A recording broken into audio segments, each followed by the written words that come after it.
let me start off by saying I was not expecting to add another part to this whole thing. I initially didn't even expect to write 2 parts.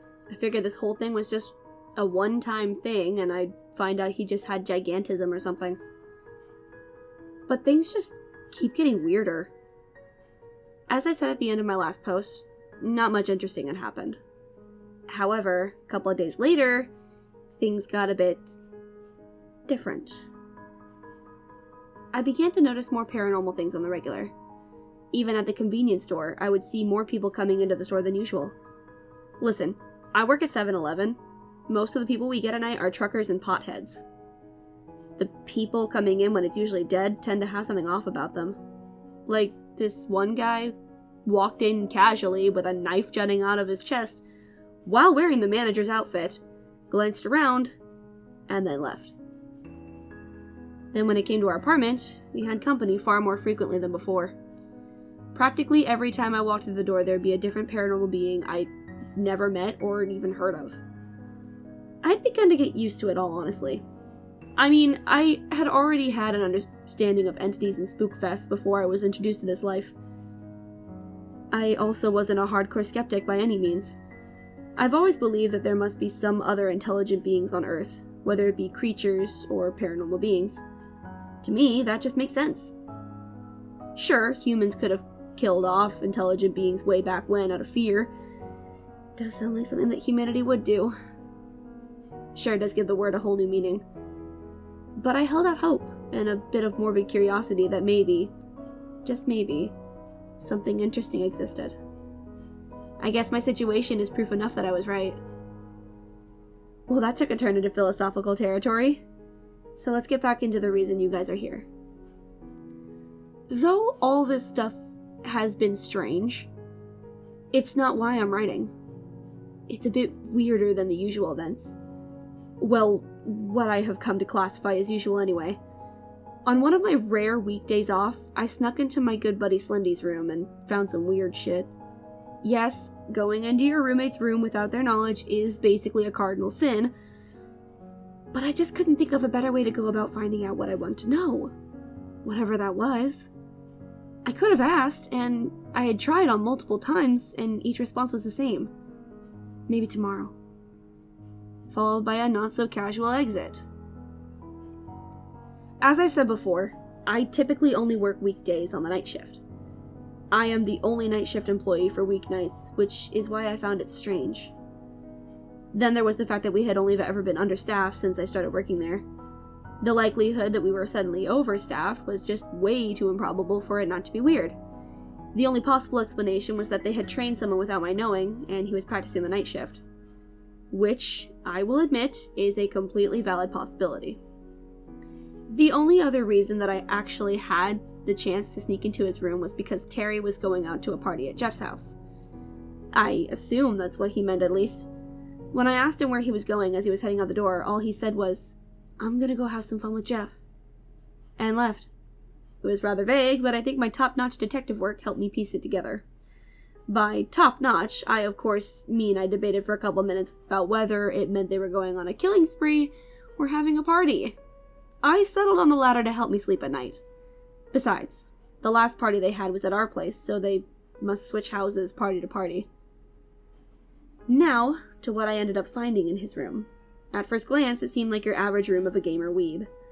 To be honest, I was kinda disappointed. A bed, computer, desk, ominous closet, and posters of different games and animes. I was about to leave with seemingly nothing gained. But, unfortunately, fate had different plans. Just before I shut the door behind me, I heard a moan. Well, for lack of a better term, like a frog giving birth to a whale, yet somehow muffled. You could say this was a rather interesting turn of events, which piqued my curiosity. I turned back around and headed to the center of the room. I heard the moan again, slightly louder, the ominous-looking closet door glaring at me. "Well, well, well, closet door, it appears you contain something interesting," I said to myself in my best detective voice. I began to slowly walk toward the closet door while pulling my pocket knife out and releasing the blade. Now, door. I require your cooperation if we're going to be doing this." I said, continuing with the detective voice. Okay, in hindsight, I probably should have just left the room and pretended nothing happened. But considering I had a paranormal being as a roommate, and there was loud moaning coming from this closet, the decision seemed obvious.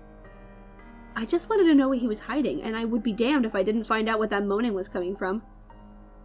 I proceeded towards the door, getting slower the closer I got, the moaning getting progressively louder. Eventually, I reached the closet door, probably only about 30 seconds later or so. I readied my knife and prepared to open it. However, the moment I touched the handle, the moaning that had gotten almost to the point of ear-splitting suddenly stopped. I released my grip to see if it would continue, but it didn't.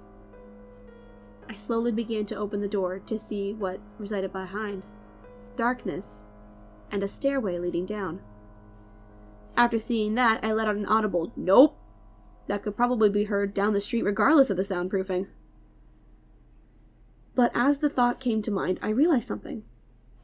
The soundproofing Terry had allegedly put up was nowhere to be seen. There was doubtfully any in the walls, and the only thing that could have nulled out sound was a basement that shouldn't exist. Suddenly, I heard something running up the stairs. I tried to close the door, but it was too late. A creature lunged at me from the darkness, throwing me onto the ground. Luckily for me, I still had a tight grip on my knife, and I attempted to stab it what I assumed was its throat. It lunged back, confirming multiple things. It appeared to be the rake, or a close relative thereof. Gangly arms and legs, completely pale, soulless eyes, and a mouth strangely lacking any teeth. The other thing it confirmed was that this creature is alive, which means it could be killed, and likely feared death. I got to my feet, but it charged at me again, dodging my knife. But I refused to let it get the best of me. Out of pure adrenaline and those karate classes I took as a kid, I managed to attempt a dodge, but I failed miserably and got tackled to the floor again. This time it stepped on my right hand, which was clutching the knife. The amount of pain wasn't as bad as I would have expected, but I still ended up letting go of the knife. In a last-ditch effort, I punched it in the head with my left hand a few times before it bit and held a lockjaw on my forearm. It wasn't as smart as I thought, though. When it bit onto my left arm, it loosened its grip on my right just enough for me to grab my knife again. The pain was unlike anything I'd felt before, but adrenaline is one hell of a chemical, and it gave me just enough strength to plunge my knife into its throat. The rake-like creature let out a guttural scream and ran back downstairs into its lair. I slammed the door shut behind it and tried to hurry while I still had my adrenaline rush. I hurried to the bathroom and got the first aid kit, pouring hydrogen peroxide all over my wound. My body began to relax, and I started to feel the full front of the pain, only made worse because of the disinfection process. I rinsed it, still gushing blood, and began to wrap a bandage. That was the last thing I remember before waking up in my bed with a blood-soaked bandage on my left arm. It ached and stung like all hell, but I managed to pull myself out of bed. As I stood up, I noticed my knife on my desk along with my phone. I picked up both, checking my phone. I saw a message from Terry.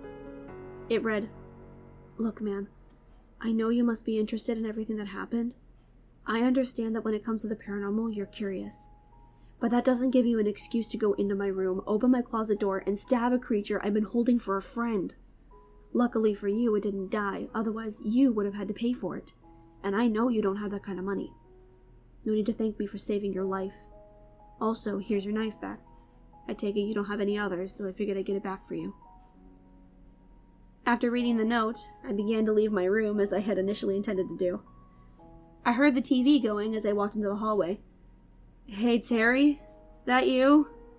I asked, slightly terrified of this response, but also a little groggy. "Yeah, come on over. I'm assuming you read my message? I wasn't sure how long you'd be out, so I figured I might as well send it, just in case I wasn't here." "Hey, I'm really sorry. He cut me off. "Listen, as I said, I understand your paranormal curiosity. No human is just going to be cool not knowing what's in their roommate's room when there's someone like myself. Next time you're this curious about something, just ask me about it so you don't put your life on the line like that again. I know I've been kind of iffy about you going into my room, and I'm sorry. I didn't expect you to do something like this. There's some food on the counter. Why don't you get yourself some?" "Thank you. I really do appreciate it. I will humbly accept this gift of food, my good sir." I tried to do my best butler impression. "I have to ask, though," I continued once I sat on the couch. "What in the ever-living fuck was that thing?" You seem to know a lot about creatures and other paranormal things, so I'm gonna be blunt. That was a rake. People assume that there's only one, so they call it the rake. But that's just not the case. It's shown in normal creatures that exist on the planet. Though there may be a few of certain species, there's very rarely just one. That individual must have come from somewhere, and so there are likely others that have yet to be discovered. Rakes have been seen all over the world. The likelihood that it's all the same one is practically zero. You're lucky I weakened that one, otherwise you wouldn't be standing here right now. He explained. So does that mean that there's more than one of you as well? I asked. The likelihood of that, maybe 20%. You see, I'm not just a creature that came about at some point through some messed up gene pool. Things like rakes did come about naturally, but I'm something else. I'm not even entirely sure what I am, but I know I'm not naturally occurring. Alright then, so why are you opening up to me about all this like it's no big deal? It was weird that he went from being so conservative with the details the day before to suddenly telling me everything. As I said, man, I don't want you getting hurt trying to find answers that'll inevitably lead to your death. Many of the stories told about me are true, but I'm not just gonna let you die because I wasn't open enough with you. Also, it seems like the only things you could really consider friends right now are paranormal. Not like anyone's gonna believe you about any of this. He finished, sounding exasperated. I replied with, touche. He opened up Netflix, but before we could settle on a show, there was a knock at the door. Terry threw on his mask and sunglasses, got up and opened it. It was Jeff, who was also wearing a mask as he burst through the apartment, clearly distraught. After the door was slammed shut and Terry and Jeff removed their masks, that's when I noticed something. There was more blood than usual coming from Jeff's, well, everywhere. I was panicking more than either of them. Holy shit! Jeff, what happened? He replied with a cough.